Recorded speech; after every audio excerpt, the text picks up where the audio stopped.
Welcome everyone to the webinar today from the Association for Project Management. Today we've got an introduction to portfolio management webinar. Without any further ado, I'm going to hand over to Petula now to kick everything off today. Okay, enjoy. Thank you very much, Sarah. Hi everybody, welcome to our webinar. Nice of you to join us today. So our agenda, we're trying something a little bit different today and a little bit interactive for you from the Portfolio Management SIG. So we're going to give a high-level walkthrough of portfolio management and the guidance that is out there. And then we're going to move into a couple of case studies. The first case study is from the Yorkshire Building Society. That's where you would normally find me. And then I'll hand over to Merv to cover his case study on Noah and Sons. Intermingled within all of that, we're going to have a number of question sets. So we're trying something a little bit different to be interactive and understand the audience that we've got with us today, so we can both be informed by that and help in future sessions as well. We'll do a little bit around performance assessment, and then, like most webinars we do with the APM, we'll be going out for community questions at the end of the session. So if everybody's ready, let's start moving through today's webinar. Merv, over to you. Thanks. We want you to join in with us. We're going to use Menti in a number of different ways throughout the session. So we want you to respond to some survey questions. And what we've done, we've taken a Portfolio Management SIG survey, and we're then going to run it in this session. And the beauty of that is you'll be able to have the responses straight afterwards. We want you to ask us questions, so you can ask questions through menti.com as well as through GoToWebinar, but probably preferred menti.com, and you can upvote other people's questions. You'll see there you can also send in your comments. We'd like to hear those, and you can click on any emojis. So I can see a few of you are already clicking. One of the things I was just going to say before we move on, if you've used Menti before, perhaps you click thumbs up. If you haven't, thumbs down. So I know you've been using it for a slightly different cause, but menti.com, and then enter that 7-digit code 6928455. And we can see that we've got over 260 people on this call, which is fantastic. So that's going to be great for getting those survey results. So brilliant, thank you for that. So we'll move on, just a question to understand our audience a little bit more. And where in the world are you joining us from today? I was going to ask something about the tier system, but I thought probably not. Let's not remind you of that. Let's just pick up on where you are.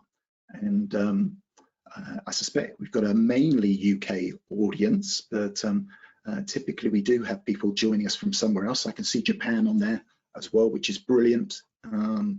So welcome to you, whatever time zone you happen to be in. And that's brilliant, a good number of you there voting. So we look forward to your further involvement. Okay, we'll get on to introductions. So Tula, a bit about yourself. Thanks, Merv. Glad everything's working. That's always a bonus. Hi, yes, I am Petula Allison. Some of you might have joined previous webinars that have been hosted through the Portfolio Management SIG. I am the co-chair of the Portfolio Management SIG. This is my second year of having that lucky role and responsibility. That's a great special interest group supporting the APM and the profession. My background, well, I'm an enterprise portfolio manager, and that is my expertise. So I'm glad you've been able to join us today to talk through the topic of portfolio management. It's clearly very dear to my heart. And as I mentioned before, I work currently for the Yorkshire Building Society, or YBS as we call it. Some of you may or may not have heard of it, but we are based in Yorkshire, as the name says, but I'll get on to a little bit more about that when I go through the case study. And it's almost like it was planned, but here is my word cloud of different things that showcase a little bit about me and my interests, backgrounds and work life. So hopefully some of those things will resonate with people, be it baking, walking or F1, which seems to be a hot topic after the weekend's activities and fun and games in Bahrain. But enough about me. I'll hand you over to Merv to say hello and introduce himself. Yes, hi there. So on the screen here, you can see I'm on LinkedIn and you can connect with me. That would be absolutely great. My day job is I'm the UK representative for Amplify strategy execution software, and I'm going to be using Amplify to show you the demo about Noah and Sons a little bit later on in this session. I'm a long-standing member of Benefits and Value SIG, and more recently joined Portfolio Management SIG, so delighted to be involved in this webinar today. One of my mantras, and I've been working on this for some time, is around reinventing webinars. So designing them to be engaging and enjoyable, hopefully, and also in that way getting some value out of events for things like professional development. And it's you guys that create the value. And also in terms of what I like doing, I like cycling. When I can't cycle outdoors, I like my spin indoors. And thankfully the gym opens again this week. So that's a little bit about me. Okay, so one of the things we want to do here then is find out a bit more about you. So this is where the survey starts, and what we're interested in here is to find out what role you typically perform. So if you can start to send that information in. One of the things about this is these roles are based on what's called the Project Delivery Capability Framework. And there's a whole series of roles here, including those portfolio manager and director and portfolio analyst. So I do recommend that to you, but that's not really the purpose here. So I can see really good numbers voting, 120 of you, and we can see how strong we are in terms of PMO related. Let's see how that translates into portfolio. So thank you for that information. Here we want to know in which industry or sector do you typically work? And this will go with this typically idea, because I know that many of you have been affected and most likely adversely by COVID. So, and also when we talk about organizations, it might be that you were recently in an organization rather than currently, but getting some really interesting responses here, Petula. A government, education, charity, strong on nuclear. So that's going to be really helpful to us. Thank you everyone for your responses to that question. And another one really just to position this webinar in terms of how large is your organization, and we want you to feedback in terms of number of employees. So I can see you're really attentive, and we've got the votes coming in. So again, this helps us to understand our audience. Next one, how many change initiatives comprise your organization's change investment portfolio? So you can see there from right down to just maybe a single initiative to 500 plus, multiple initiatives that really obviously need considerable coordination. Really interesting range, and we'll certainly be analysing that as we go on. So, Petula, back to you for this slide. I think you Thanks. might be on. Yes. Going off mute.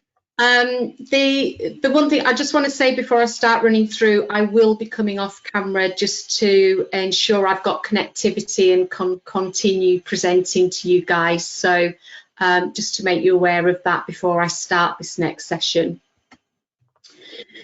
So in terms of portfolio management, the definition we're showing you at the moment is from the Body of Knowledge, the BOK. I'll call out a few key things. But essentially, that definition and criteria that we all know and we work towards is that it's around the selection and the prioritisation and the control of your organisation's projects and programmes. And it must, most importantly, be in line with its strategic objectives and the organisation's ability to deliver.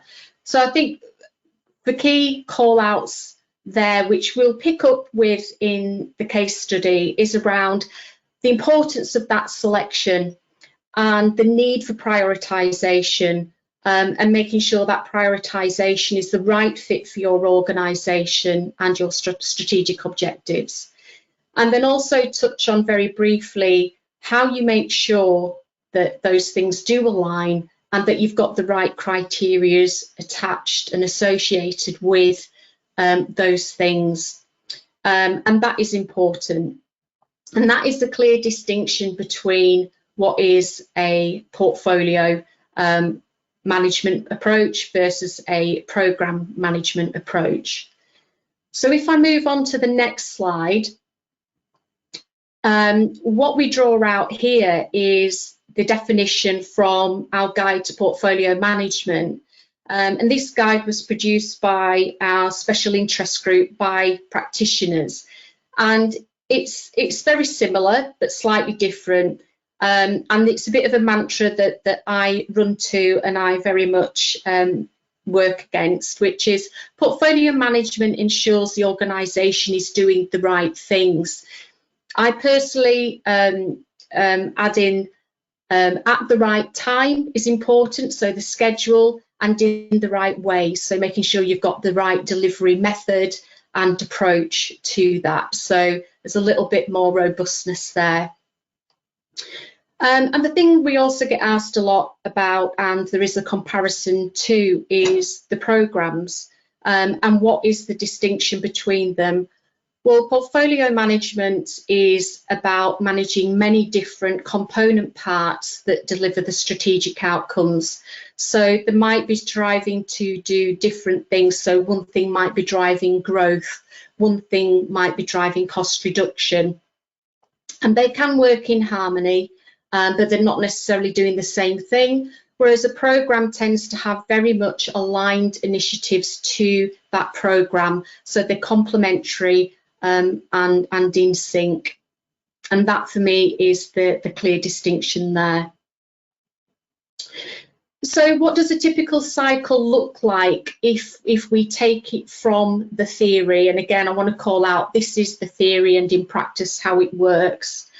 So very much there's a model from left to right, as you can see. And it all pins down to ensuring you've got alignment with your vision, your corporate goals and strategy. It's important when you construct and prioritise as well, as I called out just before, you must ensure that there is that absolute alignment to strategy and business goal. So portfolio governance that wraps around it all is absolutely crucial. I call that out specifically because it is a fine balance between having enough governance and control to build confidence with the executives and not have so much control that you're stopping or hindering, or it feels as if you're hindering or slowing delivery down. Critical in portfolio management overall is obviously the effective management and control of your risks and reporting of them, absolutely key to success. Another aspect that it's worth calling out is around the reviews within the cycle. So a mature portfolio, and we will touch on maturity assessments later, a mature portfolio will have regular reviews. So it's not just on the health and the progress of the portfolio, but making sure whether you're actually still progressing the right things that will deliver those outcomes and benefits. Because strategy may change, the value of an individual initiative or some of the components that are within your portfolio may well change. So it's important to keep reviewing. Ultimately, what you can see is an iterative cycle. And again, it's important that you iterate around and ensure you're achieving those goals and benefits so that you can inform your future development of what you're trying to achieve. And if you do an annual check-in and review, make sure you're still achieving against those plans and strategic goals. So if we look at how to actually manage and get some control, and there's obviously a gate there over on the left hand side, but it's important that there is some gated controls and governance that sit around it. You really need to define and have clear criteria to enter or be included into a portfolio. We know that demand always outstrips the ability to supply against that. So being really clear on that entry criteria. So some of those things might well be that, has it actually got that strategic alignment confirmed? Another way of doing that is making sure you've got the right sponsor sign off. So depending on your organisation, you might want to move it up to a senior leader level. It might be around the expected value or return that you want to identify on that initiative at the very beginning. So, you know, prioritisation. If you have a scorecard approach, it must be meaningful to the organisation and relevant to the criteria and the things that you measure as being important and understand as being important, or your known and reported key performance indicators.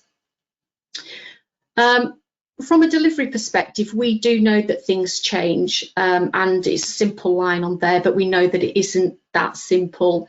So we know that through that cycle, the costs will typically increase, the benefits will often reduce. So it's important, to the previous slide and something we'll draw out, that you do understand and assess the value as you move through that. So keep sense checking and making sure that you are still optimising those scarce resources and the available funds for your portfolio. And importantly as well, the exit criteria. How do you know what the exit criteria is? Have you actually achieved your outcomes? Is it about doing more of the same? Have you underachieved, and does that therefore change what your next best initiative is? Do you need to swap in and swap out? So that absolutely can inform your entry criteria going forward and how you continue to assess and construct the portfolio.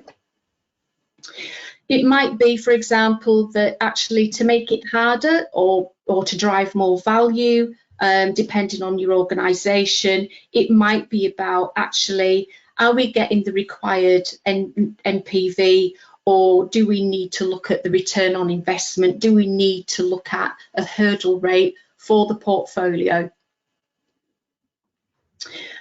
I think that's a very quick canter through, but hopefully that makes sense, that it's absolutely crucial you have that control on what comes into as it moves through and as it exits the portfolio.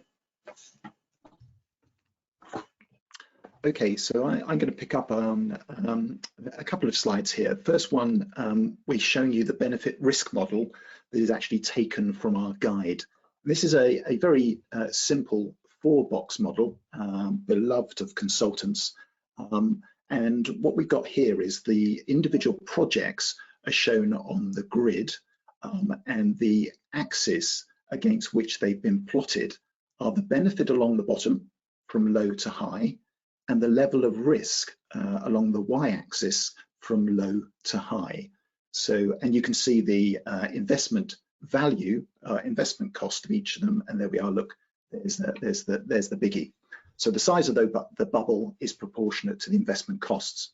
So typically, with an organisation, they have a certain risk appetite, and that might be that they would wish to have less than 25% of their initiatives at that high risk level.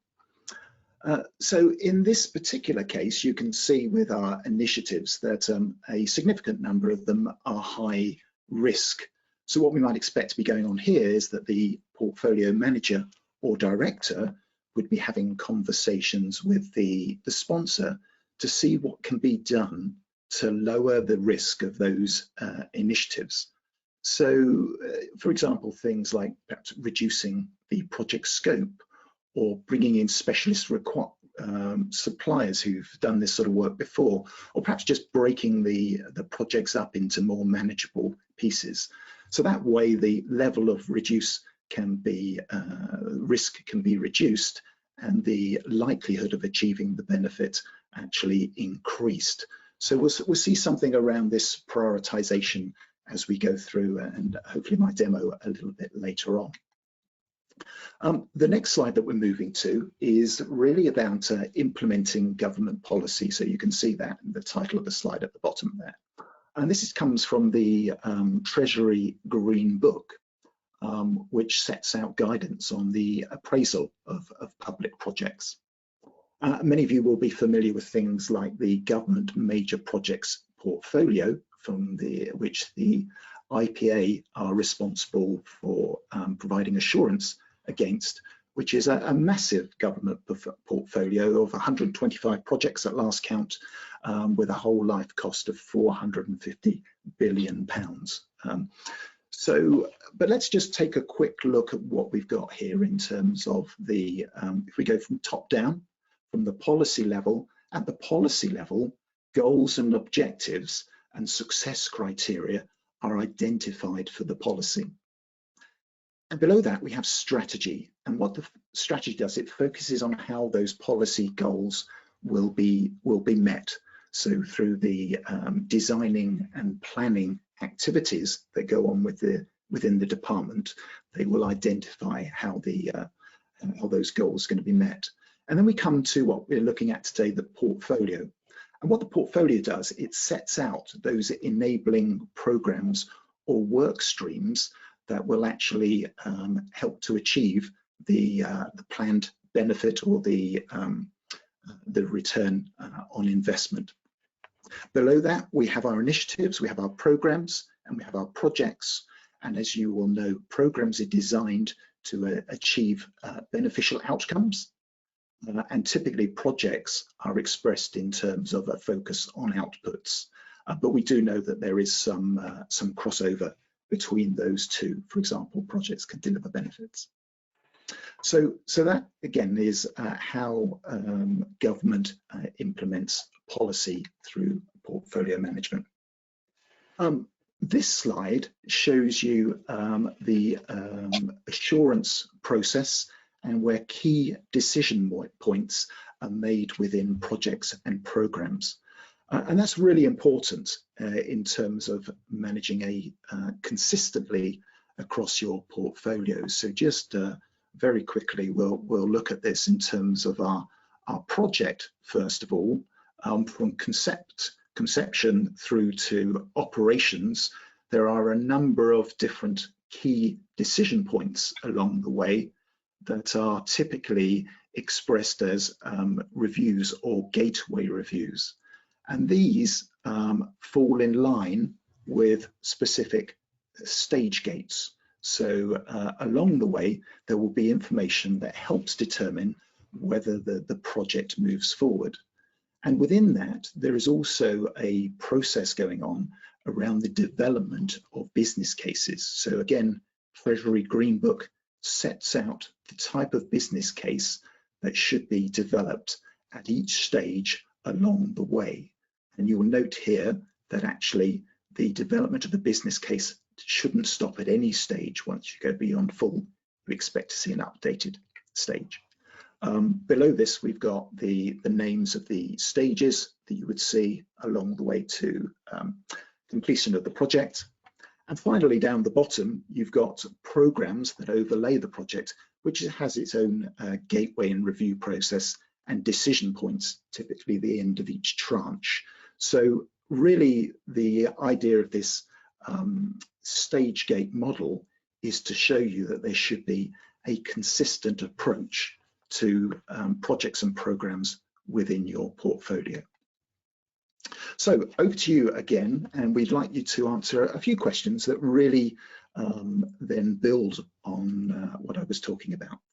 So first of all, in your organization, how aligned are corporate strategy and portfolio management?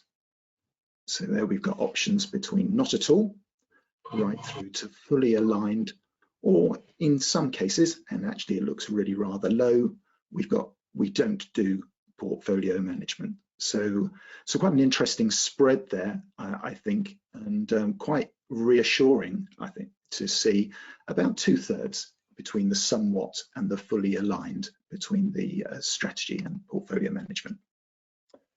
Okay, the next question here, how would you describe the approach to portfolio management in your organization?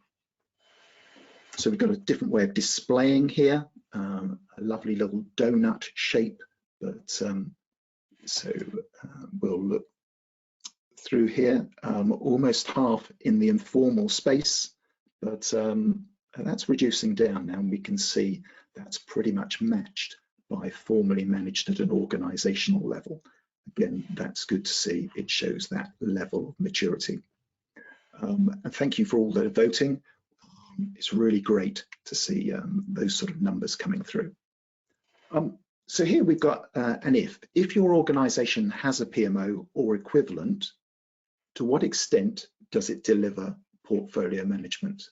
So here we're thinking about perhaps an enterprise PMO or strategic management office, transformation office. So many names now for the PMO. We've got a wide range here.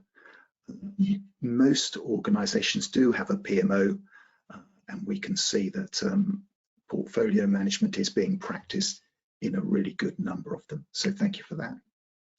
Okay, that's your input. So you can sit back for a little while and listen to Petula take you through the YBS case study. I was just going to ask, Merv, is it possible that we're at the halfway point, if you like, to actually ask if this raises any questions from the audience that they would like us to answer before we dive into a question set? Yeah, so we've got 7 questions here. There might be so I can whip through them if there's one. If you've got time to assimilate that question, or we can just whip through. There's 7 at the moment. Okay. I'll tell you what, I'm going to. There we are. There's one that you could quickly address, I think.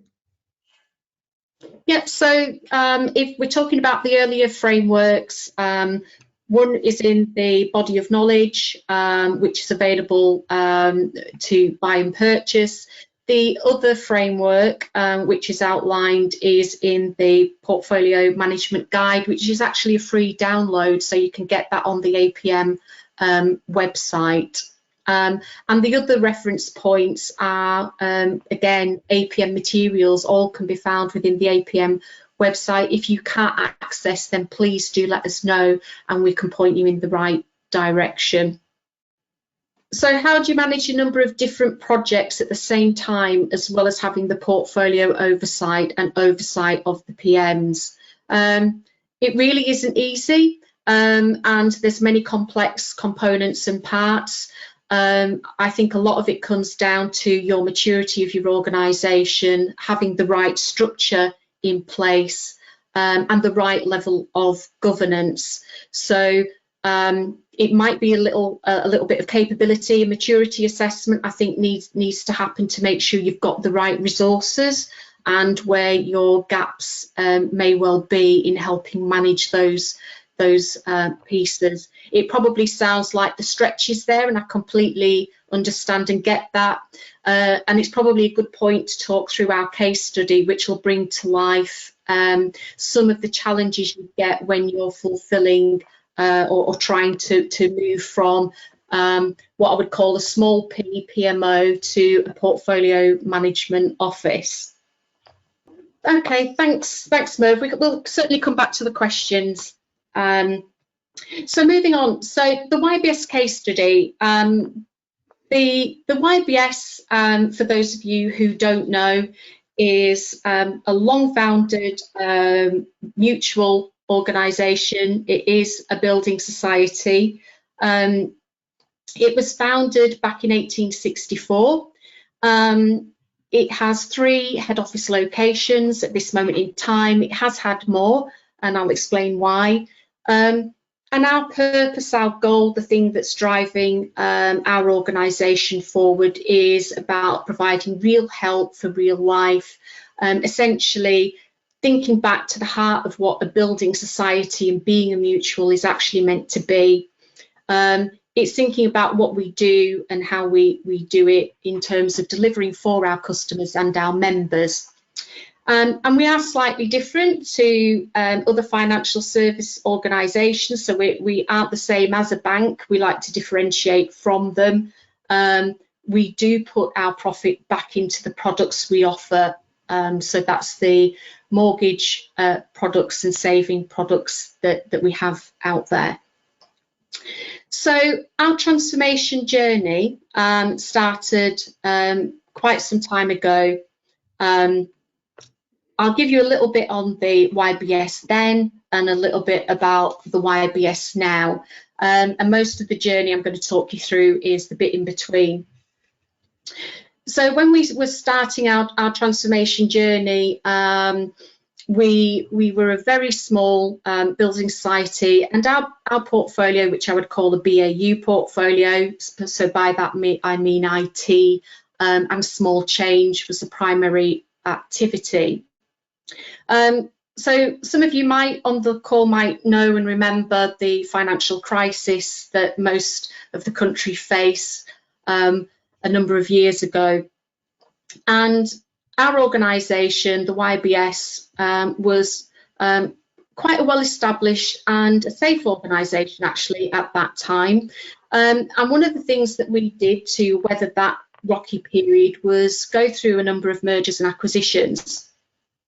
And what you'll see down the bottom are a number of the brands that we actually took on through the M&A activity. We started with the Barnsley, we moved on to the Chelsea, then the N&P, the Norwich and Peterborough, and latterly the Egg, or the savings book for Egg. And what that saw and what that meant was that our organisation grew and the portfolio of change grew quite quickly, not least for the M&A activity to itself be undertaken.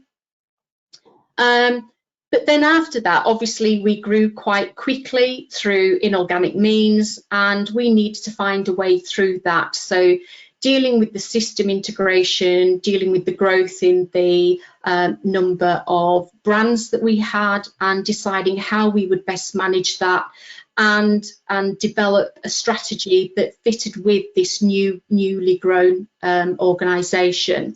And that's what really bore the beginning of what was us establishing a portfolio and a transformation agenda. I'll quickly touch on where we are now, because I'm extremely privileged to have been in a key role to both shape, live and deliver and come out the other end and start shaping the new portfolio of change that we're facing into.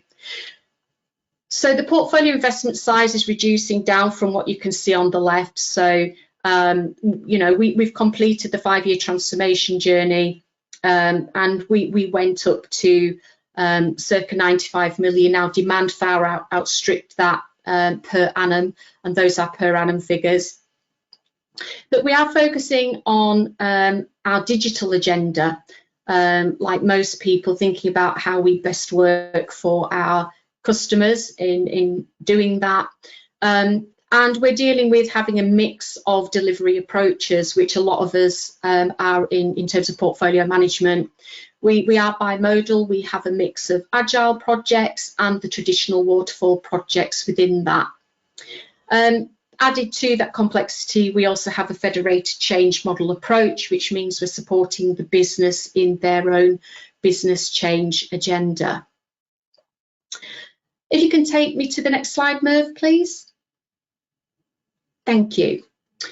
So this slide, I think, says it all and plays to the heart of the question that was just raised, really, which is around the massive complexity and when you're trying to move from managing many different components. So we know portfolio management isn't easy, and this is up there as tongue-in-cheek because I think it's often underestimated. There are so many knock-on consequences of moving parts in a portfolio. If one thing changes, it does have knock-on consequences, and it's being really aware and attuned to what they are. And you are expected to have that oversight and coverage and breadth of understanding. As we talked about before, understanding the risk appetite of the organisation is key. Knowing what the strategic priorities and outcomes that are critical to the organisation is crucial. Knowing your estimates, trusting the estimates that you're coming in on, which are building the business case and the value that you're trying to drive forward. Knowing and constantly reassessing doability, both from an IT and a wider business change perspective.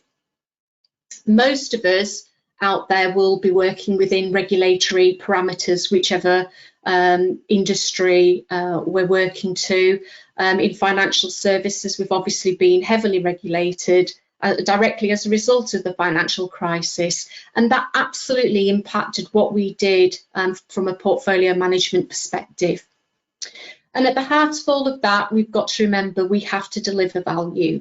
We have to keep continuing service to business and to our customers. So no, it's not easy. And for those who think it is, I would love to know how to. I think today the theory and the case study shows some good examples, but absolutely the practice is different, and that's the beauty of things like this, so we can bring all of that knowledge and value together and share that. So no, it isn't easy. So how did we do it? So we've talked through the principles and the theory, and what you can see in front of you is a very simple staged approach, or stairway to portfolio management, as we've jokingly called it.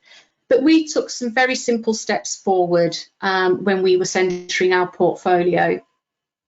So we had clear strategic direction. We formalised it through setting annual baselining and portfolio planning round approach. We did look at new estimating approaches. We knew we'd move from a different size and shape of portfolio with business impacts that varied in size and scale. So we adopted our estimating approach to be more centred around programmes, and that meant that we had to flex our governance and models that sat around it.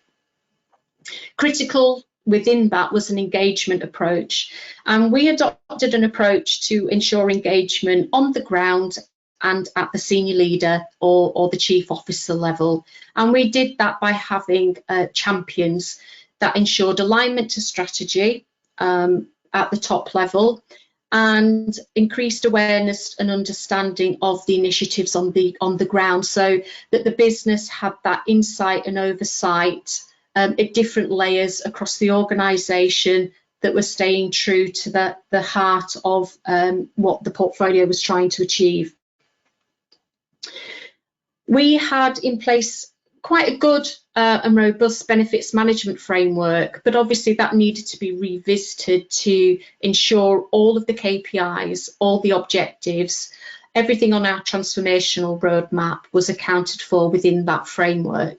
And we worked quite hard with our finance colleagues to make sure that was fit for purpose and was robust. We sense checked back in on priorities.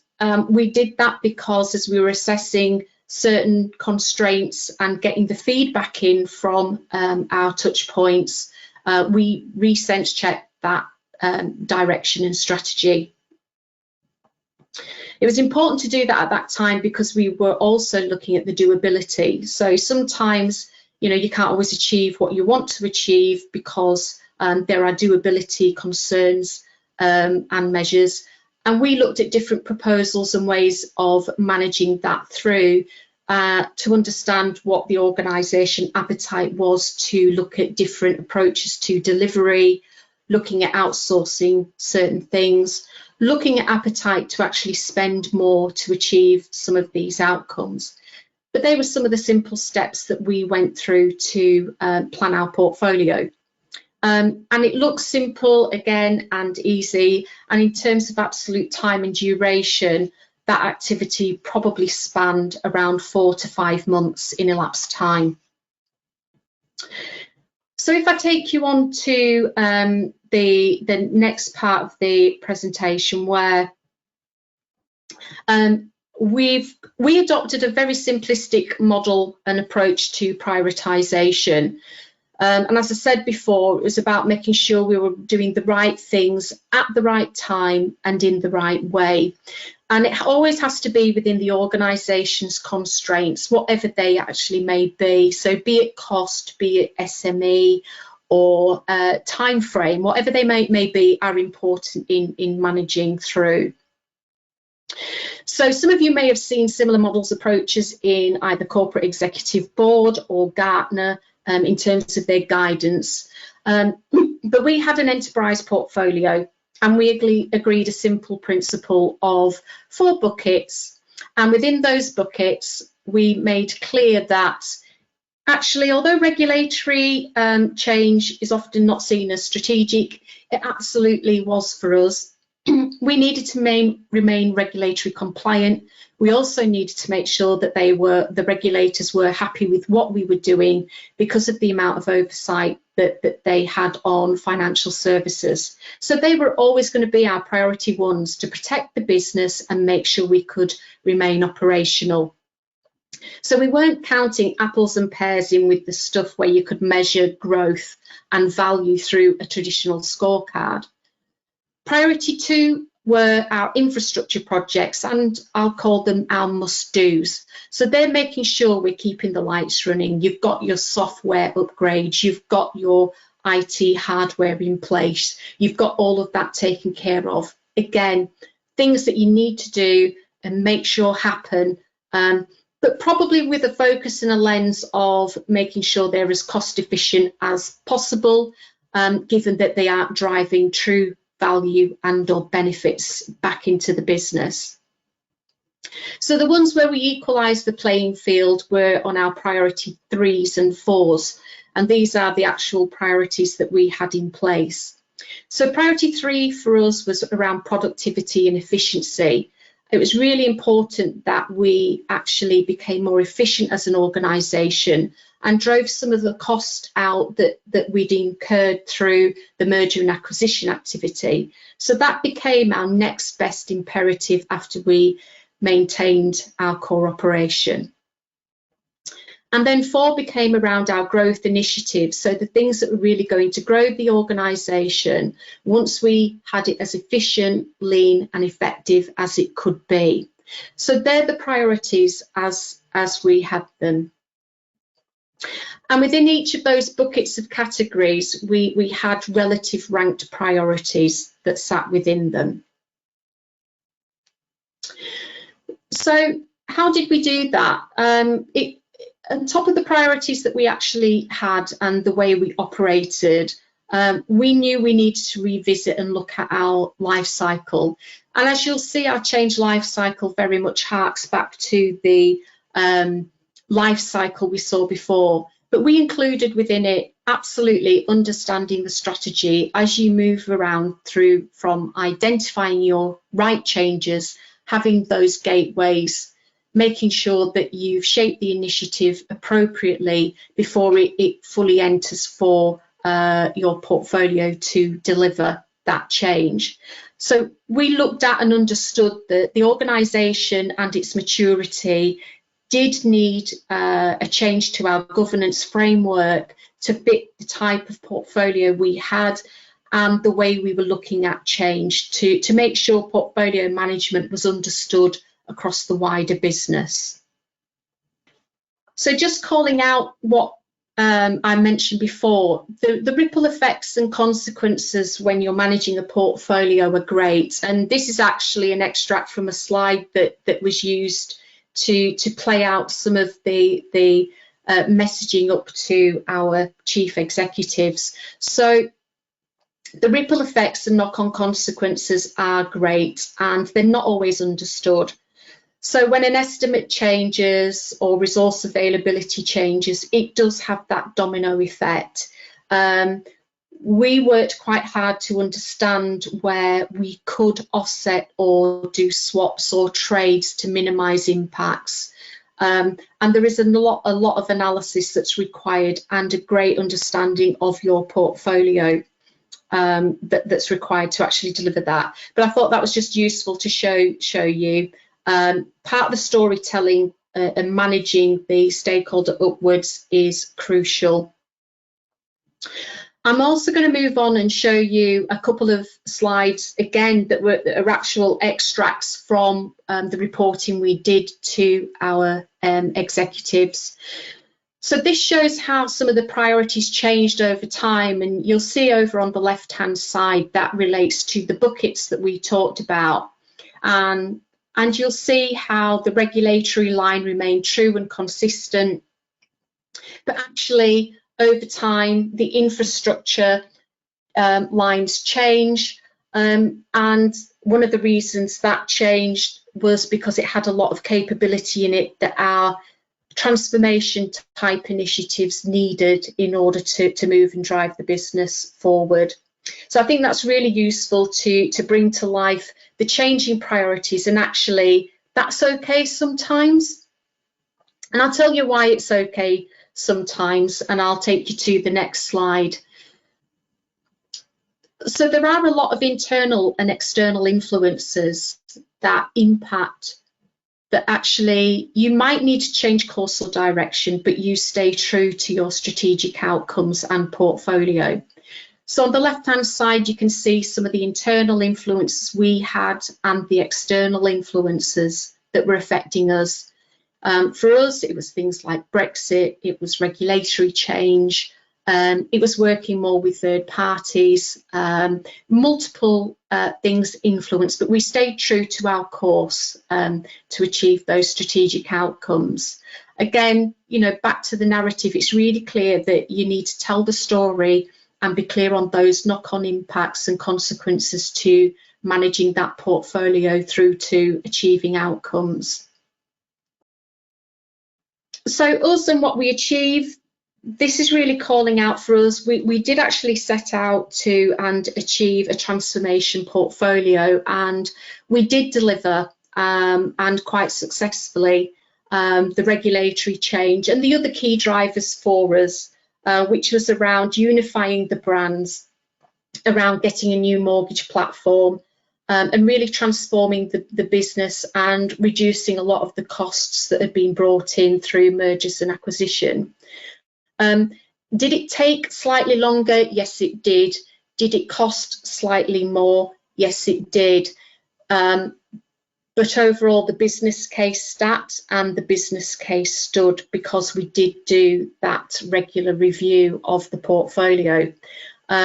So where we are today, as I said at the beginning, we are moving on to our next stage of our journey through to a digital agenda and our next transformation journey. So the lessons we learned, we faced a few challenges along the way, and we did adapt and respond to them. It's important to listen to and take on board that feedback. We had the typical challenges that you might encounter around people not being aligned to the strategy or the goals, not all the stakeholders being engaged. And I've talked through some of the approaches that we did adopt on that, be it through the Champions framework and by being clear on our priorities and playing them back to our chiefs. So the key lessons and takeaways for me are, we know that things change, and in your portfolio you've got to be prepared for that. Don't think that because you've set a plan it's set in stone. It isn't. When you're managing a portfolio, you're driving towards that outcome and need to continually assess. You need to consistently adapt You need to keep sense checking the business case, and you need to keep challenging the assumptions that both you are working to and the rest of the organisation are working to make sure that you're remaining true to the strategy. And that was a very quick canter through the case study of YBS. I appreciate there's probably going to be a few questions that will be raised, and we will again try and pick up on some of those at the end. Okay, thanks ever so much for that. Back to our audience for 3 more quick questions, if you would. Be delighted if you can see how many people we can get to vote on this. 270 still on the call, which is great. I think we're going to have to pick up the pace a little bit to get through all the questions, but we'll certainly do that. So a good number of you voting, that's great. Is the governance accountability for portfolios clearly articulated and followed in your organisation? And we can see a fair old spread, and maybe the numbers in strongly are a little lower than perhaps I would have expected. One more question and these are all taken from the original survey that Stephen Parrott put together. What approach does your organisation take to portfolio decision making? So we've got outside formal portfolio guidance, ad hoc, exception focused, or within formal portfolio governance. So, and it's good to see probably almost half of the responses within formal portfolio governance. So thank you for that. Keep those answers coming in. One more question, if you would. In your organisation, how often is or are the portfolios formally reviewed? Recent discussions I had made me think that actually there's an increasing trend to review far more regularly and frequently. So I think, Petula, you'd mentioned in the past that you're quarterly in terms of a formally review? Yeah, absolutely. I think as the portfolio shape changes, then absolutely quarterly. And I think a lot of us will have probably, as a result of COVID, revisited what our portfolio is, or certainly rethought the priorities associated with it. And it can be an advantage. So for us, it actually helped fast track some of the things that we thought were further out there in terms of remote and home working for our colleagues. Okay, thanks ever so much for that. Noah and Sons case study. We're not actually going to have time to look at that now, but I've got another idea, which is if we can either come back and do a further webinar or make contact with me, and I'm happy to walk you through this. But Noah and Sons, a boat building firm, it's established a transformation portfolio with 2 strategic objectives: to improve business efficiency and develop a more customer-centric approach. So in this example, we have a portfolio containing 4 work streams, including ICT in terms of 9 projects, and one of these is the implementation of that new CRM system.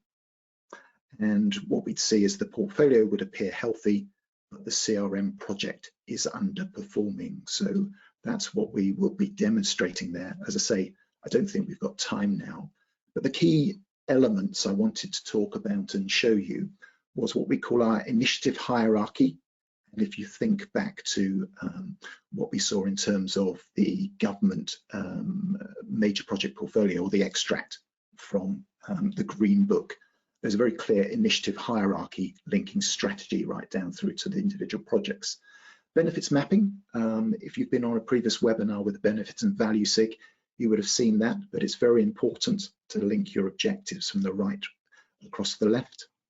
And we have a process for portfolio prioritization and scenario planning where you vary the polarity of your goals to then identify which of those initiatives you should be taking forward.